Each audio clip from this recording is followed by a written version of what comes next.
Hello everyone, welcome to our channel, welcome to her channel, Moonlight. এটা ওরই channel, কিন্তু আমি ভিডিওটা করছি কারণ আমি আজ একটা জিনিস বানিয়েছি যেটার নাম হচ্ছে ইয়াখনি পোলাও।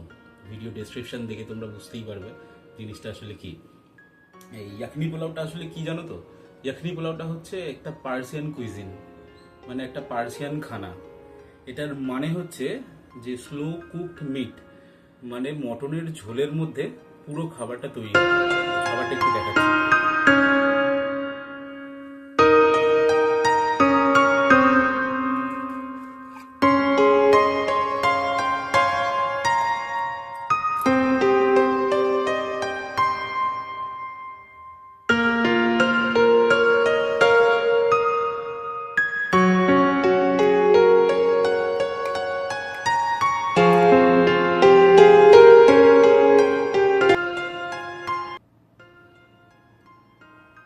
এই মোগলাই খানা বা মোগলাই খাবার বা বিরিয়ানি বলো যাই বলো, খেতে যতটা সুন্দর হয় বানাতে ঠিক ততটাই কঠিন। মানে মোগলাই খানা বানানোর জন্য আমি সবসময় বলবো যার হাতে এক্সপিরিয়েন্স আছে, মানে যে বহুদিন ধরে খাবার বানাচ্ছে সেই একমাত্র এই খাবার বানাতে পারবে।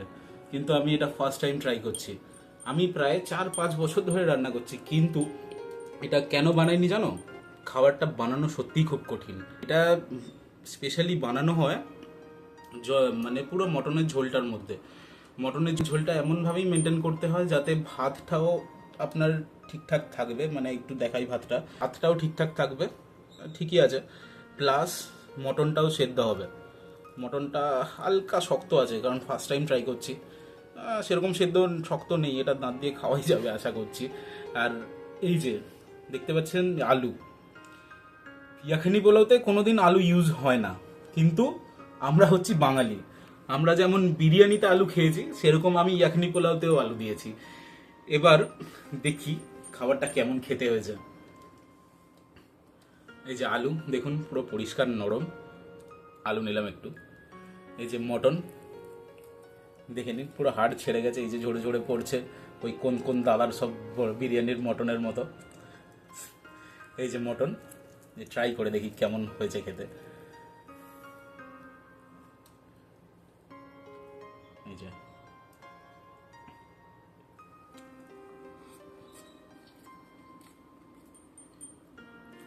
মানে আমি কি বলবো, আমি নিজে বানিয়েছি বলে বলছি না, সত্যি দুর্দান্ত ভালো হয়েছে খেতে। আমি বিশ্বাস করতে পারিনি এতটা ভালো হবে, না খেলে বুঝতে পারবেন না, সিরিয়াসলি বলছে। আর এইখানে যে দেখছেন কাজু আছে, কিশমিশ আছে, এগুলো দেয় না, এগুলো অথেন্টিক ইয়াখনি পোলাওয়ে দেয় না, কিন্তু আমি ইউজ করেছি আমার টেস্টের জন্য। রিয়াকশন দেখি মনে হচ্ছে। আমি আরেকবার খাই। ও বেশ, আমার কষ্ট সার্থক হয়ে যাবে, সত্যি ভালো হয়েছে খেতে। যদি খাবারটা পছন্দ হয়ে থাকে তো আপনারা অবশ্যই বলবেন আমাকে, আমি এর রেসিপি ওর সাথে শেয়ার করব, ও আপনাদের শেয়ার করে দেবে। তো কনক্লুশনে এটাই বলবো যে এটা নেক্সট টাইম আমি বানাবো কি না। একবার এক্সপিরিয়েন্স হলো, প্রথমবারে তো খেয়ে খুব ভালো লেগেছে, তো সেকেন্ড টাইম আমি অবশ্যই বানাবো, বানিয়ে আমার মা আর বাবাকে খাওয়াবো। এখন মা বাবা নেই আজকে, তাই জন্যই এত পাকামো মারছি। তো অবশ্যই এটা বানাবো, বানিয়ে আবার খাওয়াবো, আর সেকেন্ড টাইম আপনাদের সাথে অবশ্যই রেসিপিটা শেয়ার করবো। তো ভালো লাগলে like, share and comment and subscribe, বন্ধুদের শেয়ার করবেন ভালো লাগলে। ঠিক আছে, এখনকার মতো টাটা, দেখা হচ্ছে আবার পরের ভিডিওতে।